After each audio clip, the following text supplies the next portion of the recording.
I once rented a room in a small house in Hartford, Connecticut. This house was actually quite nice, with hardwood floors and a stove that heated the entire house during winter. You walked up some flat, circular stone steps to access the front door, and the landlady had a pretty garden out front.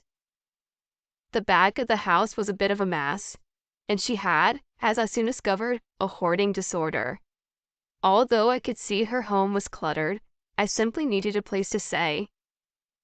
One entire room was blocked off because she had so much stuff in it. Still, the room I was renting was charming and the bed was comfortable. I shared it with her one child, who was still in school.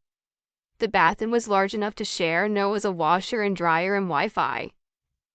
Another person briefly rented the room downstairs before she bounced and checked out.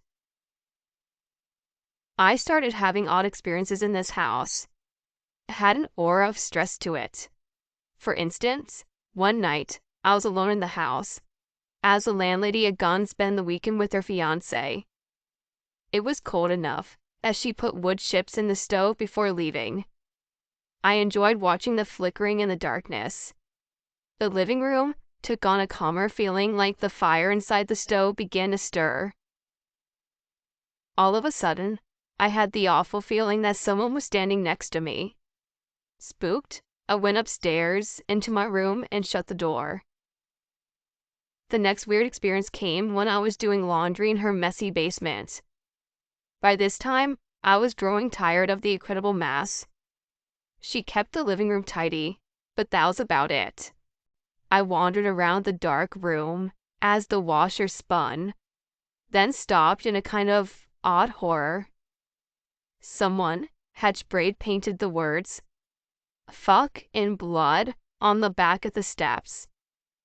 Entirely chilled, I found my Bible and prayed over the words. I wondered if Satanists had lived in the house or witches at one point. I started to feel like I was living in the presence of evil. The room I was staying in grew colder, night after night, literally. I began to feel like I was suffocating and struggled to sleep. One night, I rolled over, sleepy and chilled, and looked at the digital alarm clock. It was around 4:20 a.m. I looked towards the window at the far end of the room, where she kept a round, mirrored coffee table. There was a dark mask there, with no face, just staring at me. I could see curly hair, but no distinct features. It was hovering, almost as if it was lying on its side. I screamed and turned on the light. I asked my landlady the next day if she had heard me screaming, but she denied it. I knew she had once been married to a man who evidently had abused her. When I spoke to her boyfriend, I decided to take a risk. I inquired about my landlady's husband, who was now deceased. Her fiancé told me that the neighbors had described him as evil. I hesitated when I asked if he had curly hair. He replied in the affirmative. I am convinced that I saw some sort of imprint of this person, manifested as a spiritual sensitivity, which I had possessed for most of my life. Later on, I saw a photo of this husband and the landlady's child. He indeed had dark curly hair.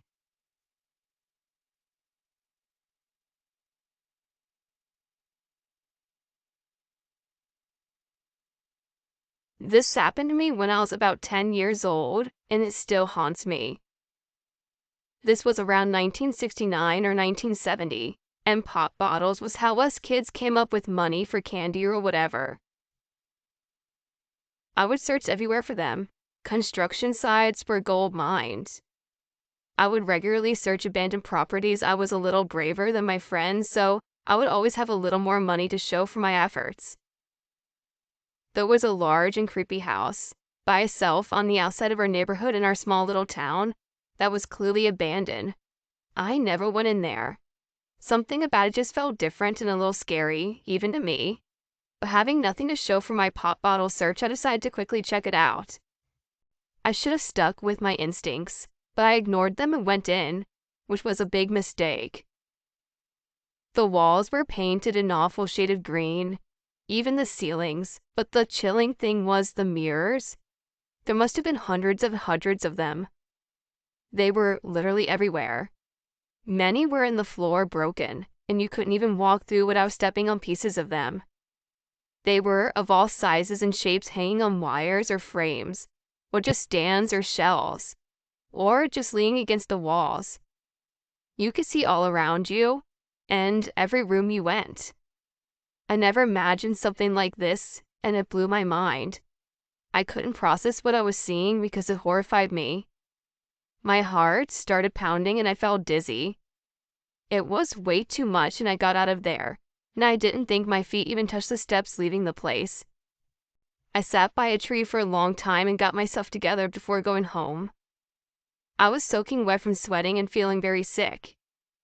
I would never know who put those mirrors up or what they were afraid of, but that image has stayed with me my entire life. I even hate the shade of green when I see it. They had a house of mirrors at the fair, and just looking at it made me sick. Even at a department store that has a large display of backed by mirrors, I have to look away. My days of exploring abandoned places have come to an end. You never know what's going to be on inside. It might just give you a phobia you're stuck with for the rest of your life.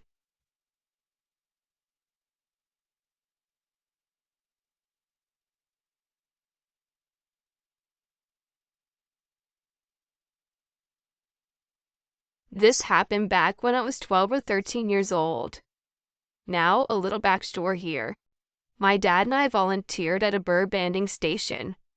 If you don't know what bird banding is, it is where researchers put small metal bands on the legs of birds and then release them to track their migration patterns. We'd set out mist nets in the woods to catch the birds. We used nets instead of traditional traps so we wouldn't harm the birds. So anyway, the guy who owned the bird banding station and the entire property, let's call him R, would let me wander the woods while he was collecting birds out of the nets. R's property was massive, with woods, countryside, marshland, and you name it, all out here on the edge of a small town. Now back to the story. It was a cool summer morning. I was wandering in my usual part of the forest. It wasn't long before I noticed that it was unusually silent, which was odd. I usually hear at least one thrush or blue jay, but there was nothing. All of a sudden in the distance, I hear what sounds like a distressed baby deer or cat. Being the curious animal lover I was, I followed the noise. However, as I got closer to the sound, it seemed to grow a lot farther away. It wasn't long before I came to the edge of R's property. The wailing sounded like it was coming from nearby 1 minute, and then sounding very far away the next.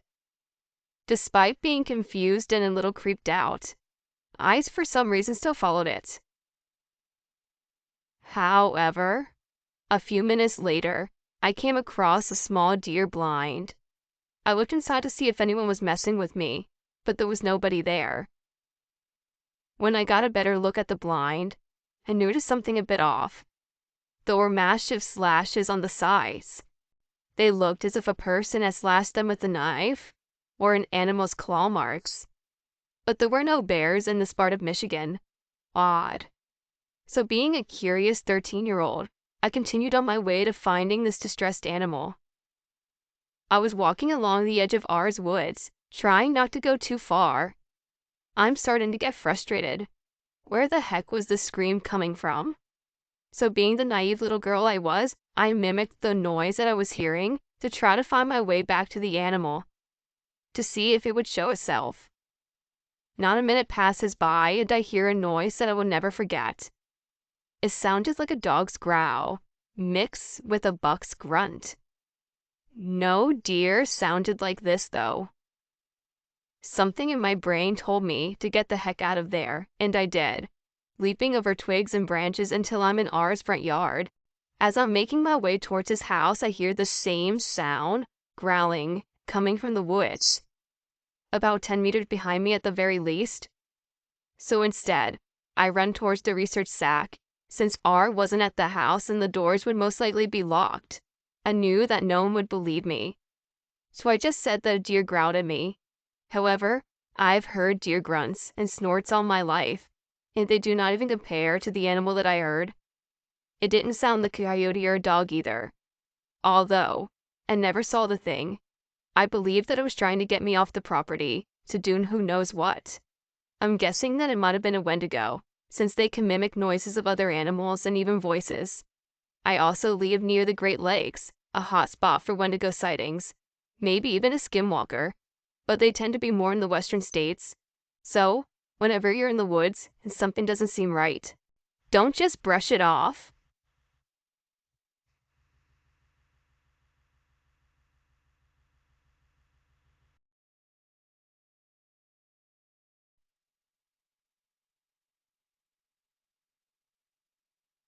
Well, to start this off, I grew up in the 1970s in a small town in North Carolina.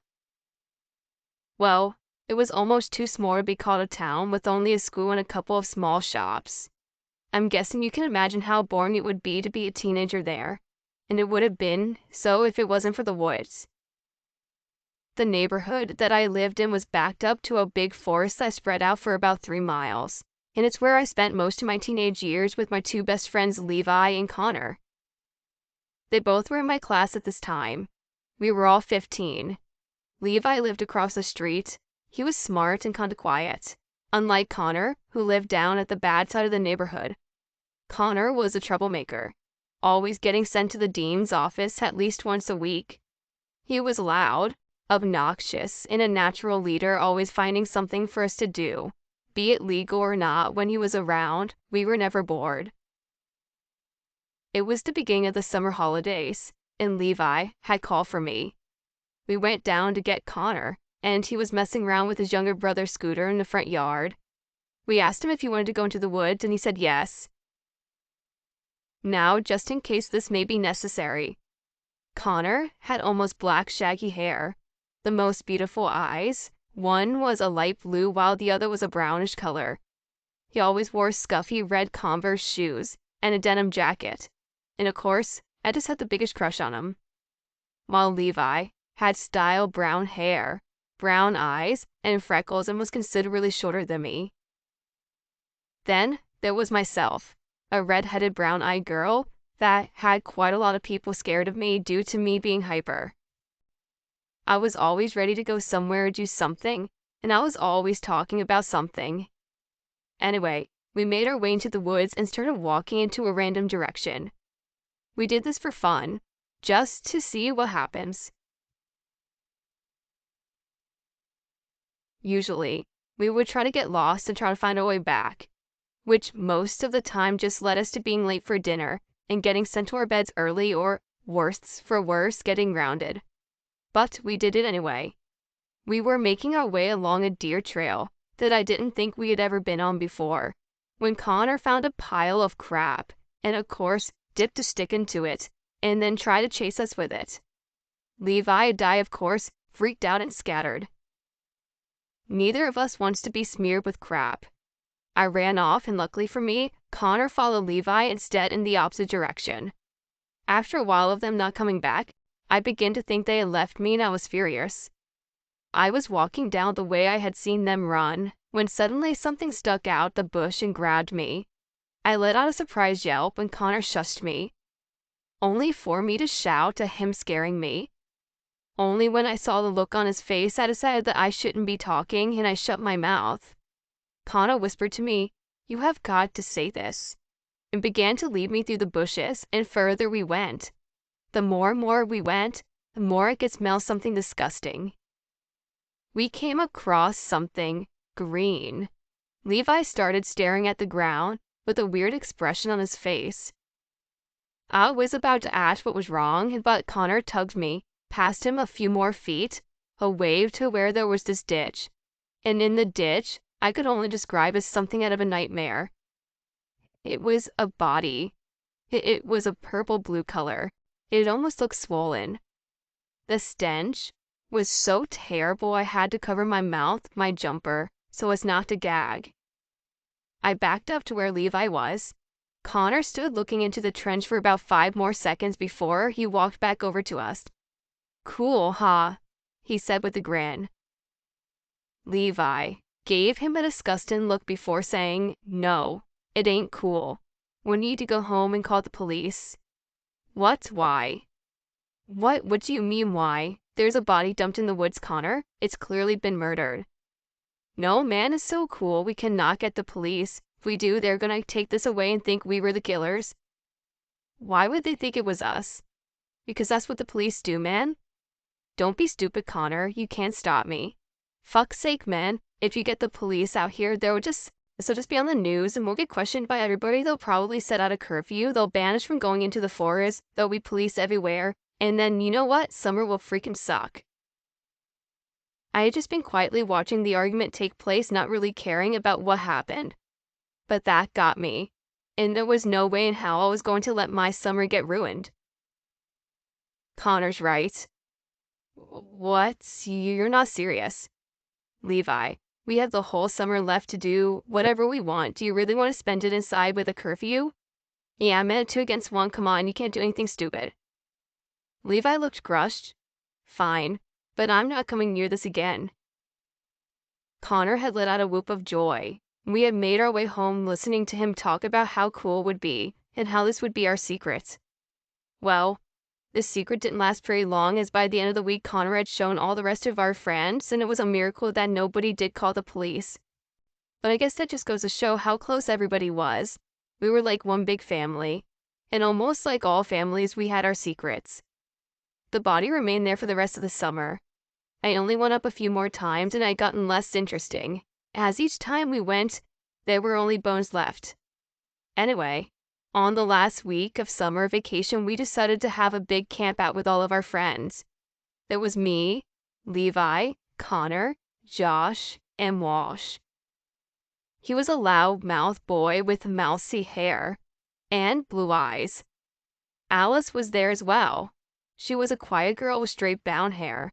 Courtney was there, who I could only describe as the only girl I actually saw as a friend, probably because she was the only one who put thought into things and didn't have a bratty attitude. And then there was Kenny, the kid whose garden we were camping in. He had sandy blonde hair, brown eyes, freckles. His dad owned the biggest garden, so of course we could camp there. And as an added bonus, Kenny's garden backed right up into the woods. And even though we had promised Kenny's mom that we wouldn't go into the woods after dark, we were definitely planning to. But unfortunately, our plans were foiled by a good old Mother Nature, as she decided to make it rain. So all 7 of us piled into this big tent, which belonged to Courtney. We played cards for about 2 hours, making up new games with crazy rules. Joss even suggested that we play strip poker, only to have a shoe chucked at him and to be told that if he carried on acting like a pedo, we would send him home. He quieted down after that, and we carried on playing until Kenny began complaining that we were going to run out of oxygen.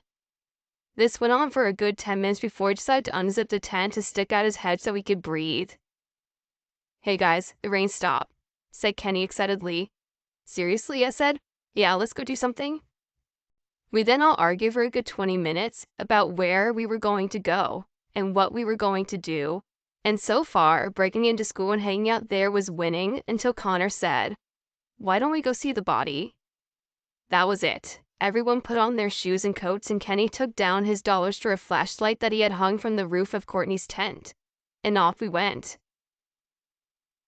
Connor and Kenny led the way. But Kenny's flashlight, to be honest, was pretty crap and didn't light anything very well. Now, I don't believe that we needed it anyway, because even though I hadn't been to the body in weeks, it was burned into my mind how to get there. The whole way there we were talking about what it was look like now, and how creepy this all was, and then the conversation took a turn that it never had before. Began talking about who we thought the body was and why they were dead, and who had murdered them. And this scared me, because it made me see it for what it really was. A dead body of a murdered person hidden by someone in the woods, and we had never reported it. I brought this issue up to Connor, who simply stated, "It's too late now, it's probably only bones left, and even if we did tell the police, we would get in trouble for hoarding off for so long." To this, I remained silent. They kept walking alongside Courtney and Levi, listening to Josh telling Alice some bullshit story behind us. They soon went silent though. As we came to the ditch, Connor and Kenny stood silently at the edge, shining the flashlight into it, Kenny's mouth agape at horror. I asked what it was, and Connor shushed me and beckoned me and the rest of us over with his finger. As I came up to the edge, what I saw had freaked me out. In that ditch was something piled on top of the original body. It was wrapped in a yellow floral pattern bedsheet, and it was tied with some sort of string at the top to make it not slip off. Everyone stood silent for what felt like hours, but in reality, it was probably only a couple of seconds before Connor pulled his Stanley knife out of his pocket and descended into the ditch.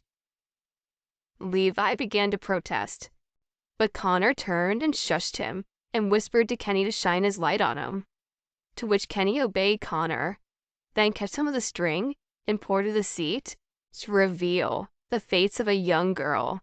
She stared up at us with a dead glaze over her eyes and a blank expression. I felt like I was going to be sick, and apparently so did Levi, as he began to violently retch, and he turned away. I couldn't turn away no matter how hard I tried. I was mesmerized.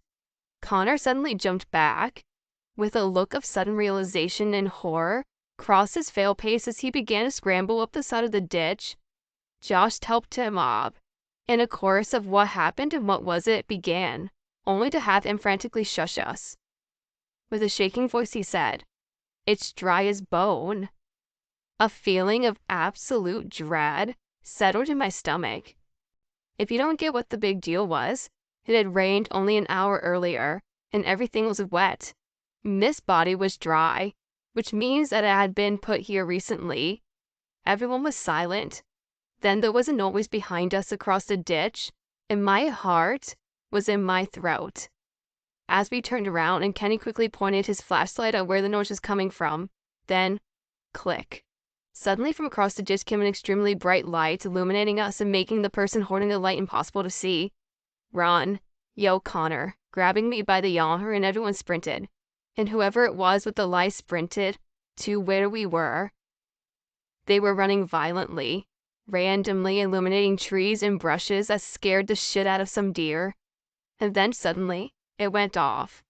I felt my heart stop, and Connor was muttering, "Shit, shit, shit, where the heck is he?" under his breath as we ran for our lives.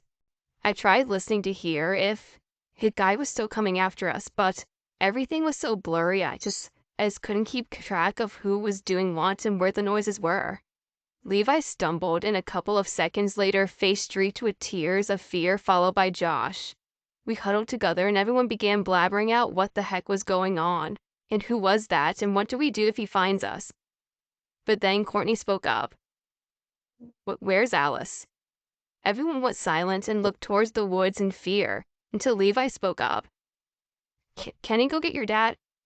Connor looked over to glare at Levi before turning to Kenny and barking, "No. Can you go get your dad? Let's think about this, okay?" "But what do you mean, let's think about this? He will call the police, and don't you think the police are going to believe us?" "I don't think so." This arguing went on for probably 5 more minutes, until eventually, everybody shushed up.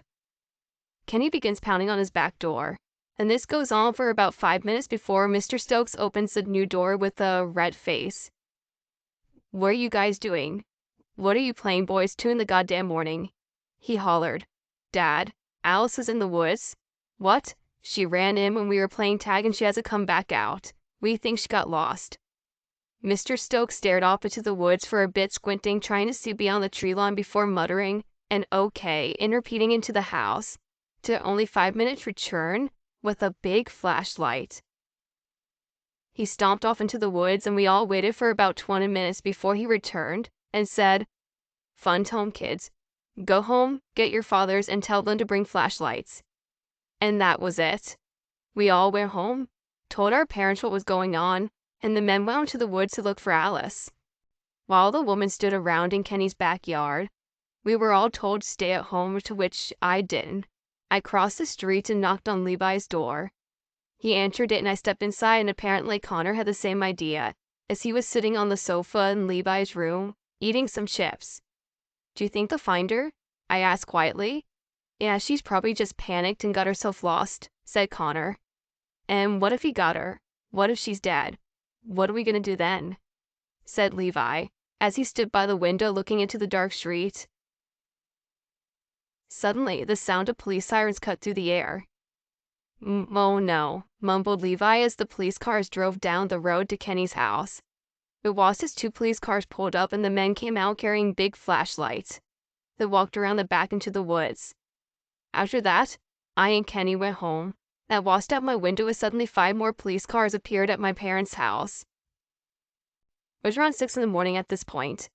I asked my mother what had happened and she told me that they found a body in the woods and that it wasn't looking good. The next day, the police interviewed all of us. We all stuck to Connor's story. They didn't find Alice. And just like he said, it would be there as news coverage. A ban on us was going into the woods, and there was a curfew for 9 p.m. When we went back to school, there was an assembly of safety for strangers. They found Alice in the end, 12 days later, chopped up into little pieces and crammed into a garbage can on the side of the road about 10 miles from her house. I have my own kids now. And since I've lost contact with all of my childhood friends apart from Levi, who I now have a child to, and he recently told me that Kenny had been killed due to an overdose, we were invited to a funeral along with the rest of the kids I grew up with. I will not be attending that funeral.